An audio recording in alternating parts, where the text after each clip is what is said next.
Hey everyone, this is Tell the Truth Sports Radio. I'm your host Ron Fitz. I want to tell you the truth about the uh, the sad situation with Damar Hamlin of the Buffalo Bills. And as we know that he is in the hospital, I did not notice till today he lost his heart stopped twice. His heart stopped twice during the time he was on the ground during the time that they were giving him CPR and in the hospital. So he really, and it had to use a tube for him to breathe. Now he's breathing 50%, so he's getting better.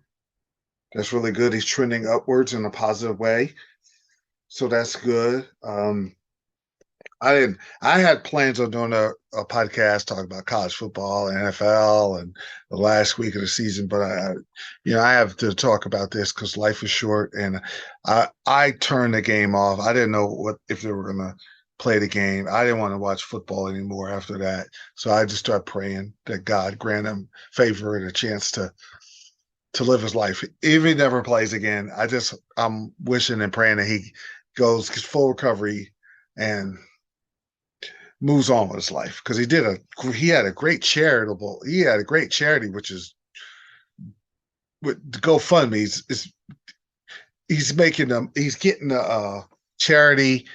They're making money. Their charity making money by the millions. That's good. It's going to help a lot of people. So that's awesome. But I need him to recover. The city of Buffalo needs him to recover. The Cincinnati Bengals need him to recover. And I want to talk about the two people that were involved in this, and then the franchises, then the NFL.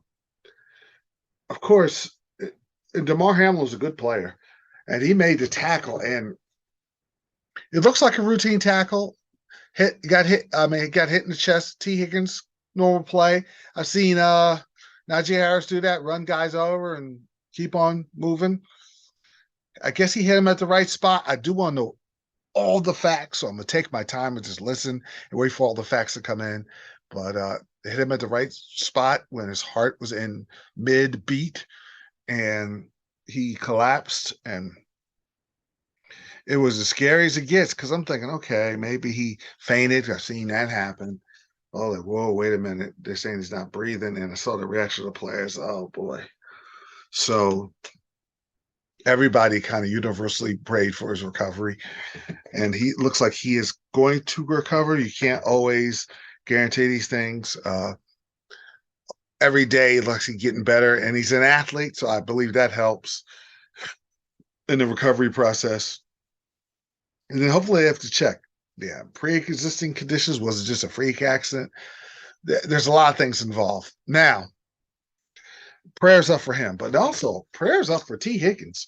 How do you feel if you're T. Higgins and you playing the way you played? It wasn't dirty or nothing. You just ran over. Both players are being physical.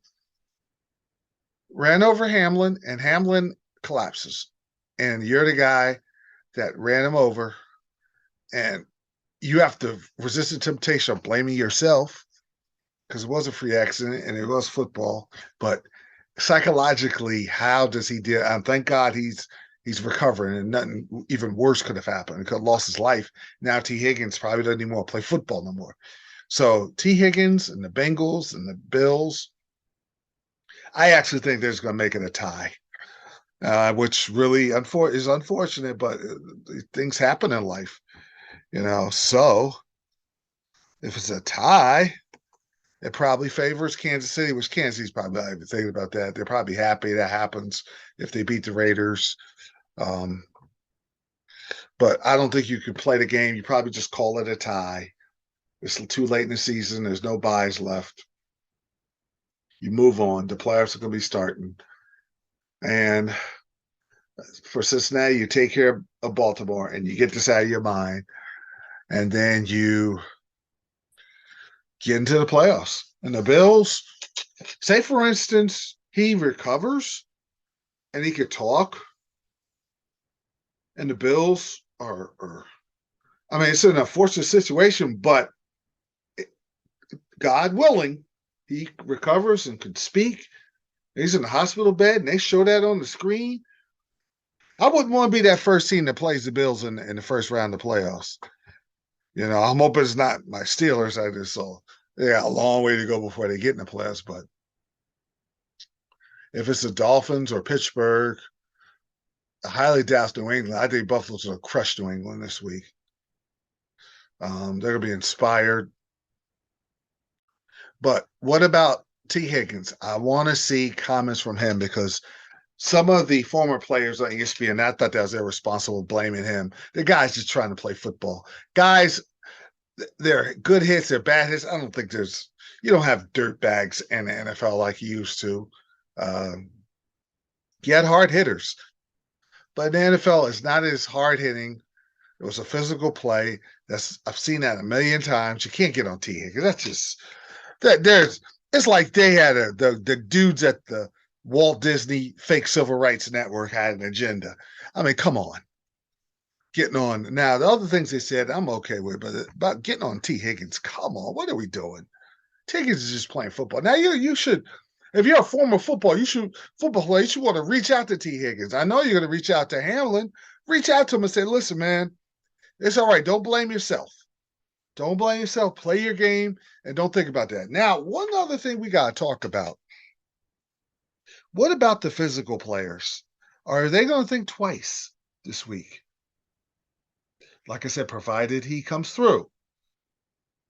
What about the running backs that run over safeties? Are they going to be thinking twice?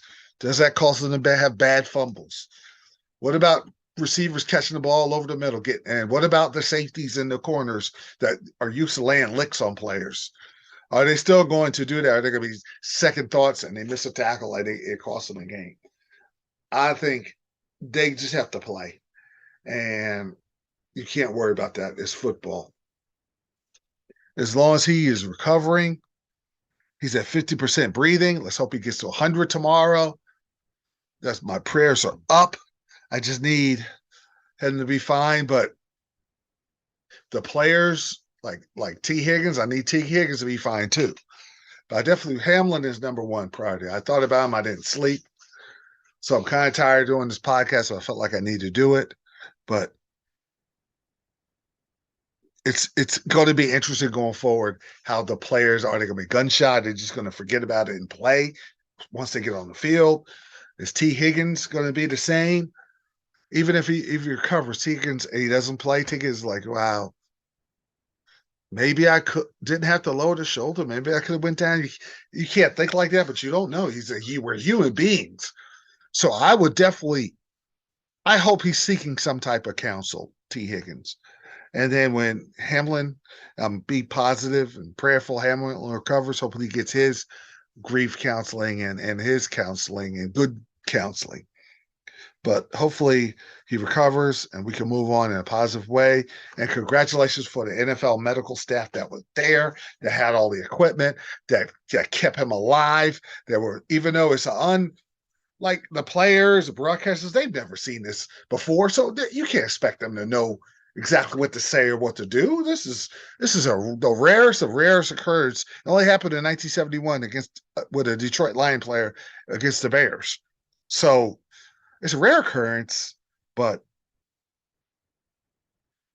hopefully he's okay and we can move on. And I know the players are going to have his jersey. Every player in the league. Tomlin was close to him, knew him for years. Sounds like a really good kid.